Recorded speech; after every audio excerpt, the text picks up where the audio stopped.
go a couple weeks before we begin to open. We go through and we shape them.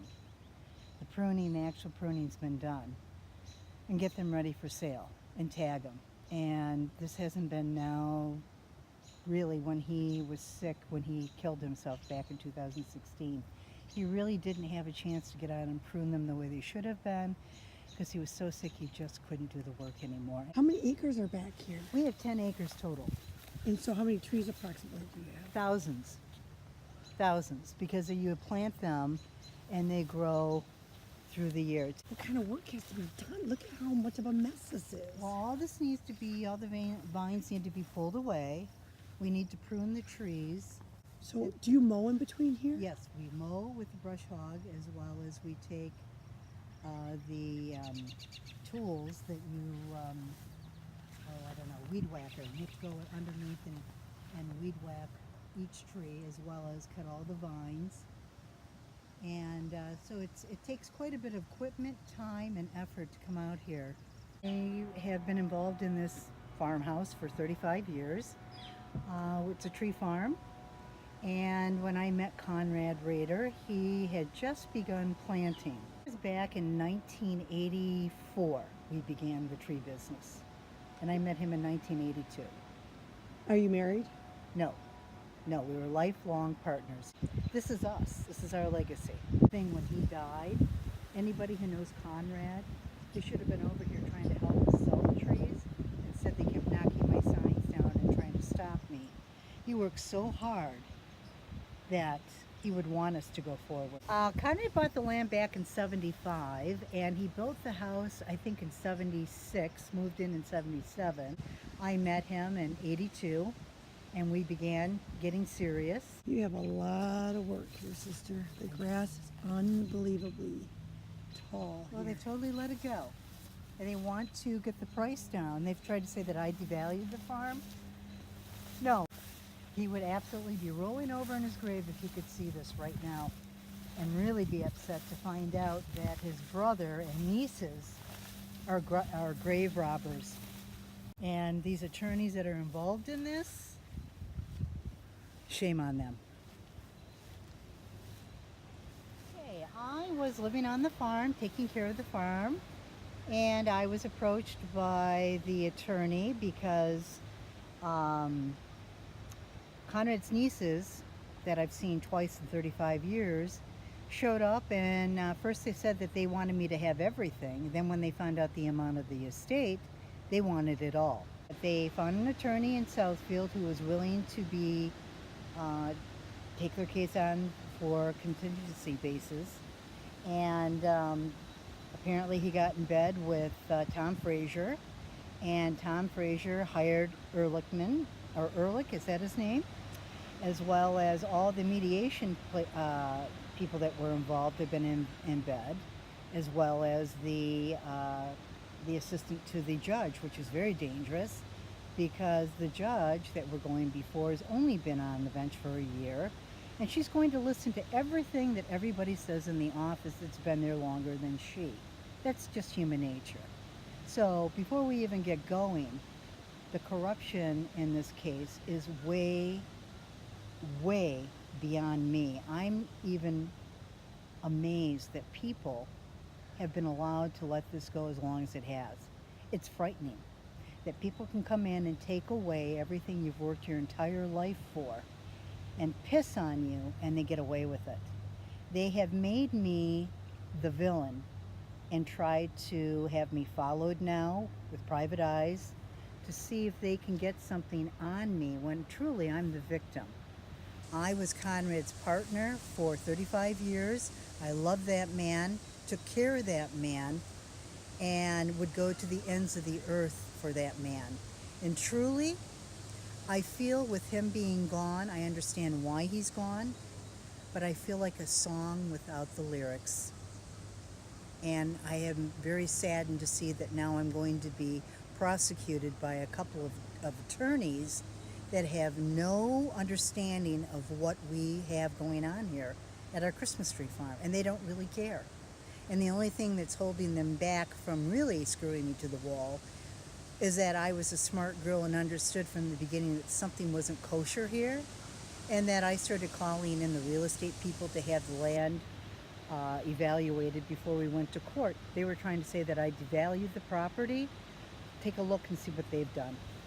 I've done nothing but upgrade and tried to turn it around so I could put it on the market and get a good value for it. And this is really, really, this is a shame that these attorneys that are officers of the court that you and I pay for out of our tax money are allowed to come in and plant evidence and say all kinds of things that are untrue about the people that are truly the victims in this. Do that. The attorney, Frazier ordered and said that he would come and get the truck back on October 18th, 2017. And so I went home, I took the truck out of my garage, I put it in front of my house. He didn't show. He didn't show November, December, January, February, March. I got an email stating that he was going to come and get the truck between March 5th and 6th. Again, he didn't come. Now, I live in a condominium and they have been bending over backwards to help me because I could have been written up and the truck could have been towed. Finally, the city of Fenton came in and said that I was in violation and that if I didn't get rid of the truck, they were going to put a lien on my house. So I called the tow truck people myself and told them to please come and take the truck. And I didn't know where to take it because I didn't know how to get a hold of these attorneys that kept promising that they were going to come and get the truck, which they never did. And they're just incompetent. They're not going to take care of the assets. They're not theirs. All they're interested in is getting rid of us, letting the clock run out, and that they get the jackpot. We get nothing except a bad reputation of being the villains, when I'm not. I'm the victim. Okay, so when I was evicted, I went to court that morning to ask the judge if I could please stay in the house and still get it ready for sale, because we were staging it, getting ready to have the real estate woman to come in and get it listed, as well as I wanted to stay on board, prune the trees, and continue the business, because I own half the business. We went to court. Tom Frazier said everything under the sun that was untrue about me to the judge, told them that I was stealing from the property, which couldn't be further from the truth. He said that I had taken trees and sold them and pocketed the money. Conrad Rader made a business deal with one of our clients back in October of 2016. When he died, she contacted me, and I found the paperwork later in the house where he had written down exactly what the plan was for the trees. I went forward, sold the trees to her, and took the check and put it up in the kitchen window waiting to turn it over to Sheila, who was the attorney at that time. Plus, I did call Sheila and get permission to go ahead with the deal. The eviction happened when I went to court. That morning, the attorney said all kinds of things that were untrue, said I was devaluing the property. So the judge asked me to move out, and my attorney asked for a trial. So holidays were coming up because it was, in October. And so we didn't go to court. I agreed to move out. I was only allowed to take my clothes and my animals, and which I did. And all the paperwork and everything I left behind. And lo and behold, when I came to the farm last Tuesday, all that's missing. And now they're on a bandwagon trying to say that I have cheated the farm. I haven't put the money in that I've claimed that I have to fix it up. I've come here to tag my things last Tuesday. I'm allowed to come back on the property. Matter of fact, my attorney told me that I probably could petition the court and ask to come back to the house. But I'd have to do that legally. Someone needs to come back and take care of the farm. We need to get it up and running again because we're losing money and devaluing the place. Well, usually it would take Conrad between June 5th through July 4th to get most of the trees pruned. Meanwhile, he and I both would be mowing or cutting all the vines and that away from the trees, as well as getting inventory ready for the barn, getting the barn ready for the office. So usually we would be ready to go from, I'd say we really started working from ordering trees in April, planting the trees in May. So we really started working March and work all the way through right up till Christmas Eve. Today, I would have to have probably 4 or 5 men come on the property with me, and it would take us the full March through November. Do you see Ehrlich and Fraser helping you? No, no. Tom Fraser told me that he was going to take care of the trees and water them and prune them, and you can see how well he does his job. Couldn't even lift up the phone to call a professional. I know that he's not, but that's my personal opinion. He's incompetent. That's not how we do things in America. Lady Justice is supposed to prevail. There is no Lady Justice. Lady Justice has been put out into the corridor while the attorneys, the officers of the court, have decided they're going to take over and man the ship. And they've totally taken the court and committed mutiny. And in my mind, it's treason in this country. It should not be allowed, and we need to stop it immediately.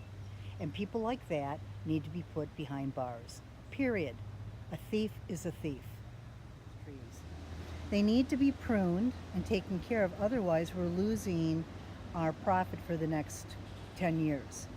When I contacted Conrad's cousin, Sheila McCoy, to come on board, because she was fairly close with Conrad and would know what his wishes were. They had talked about it several times. And she got on board, and when the nieces came on board, they hired an attorney who got involved, and he started accusing Sheila and myself of stealing things from the farm because our neighbors have gotten involved, and the attorney is writing off of statements these neighbors have made that are hearsay.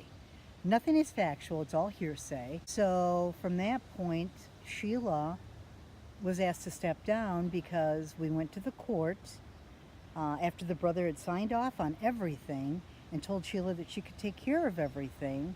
And the nieces said that they didn't want anything, but they changed their mind as soon as they found out the size of the estate. Then we went to court, and now the court got involved and asked Sheila to step down and said that she was stealing, as well as I was stealing, and that we had no rights to this property or to Conrad's things. They wanted me out of here right away. And like I said, I've been with this man for 35 years. I believe what's mine is his and what's his is mine.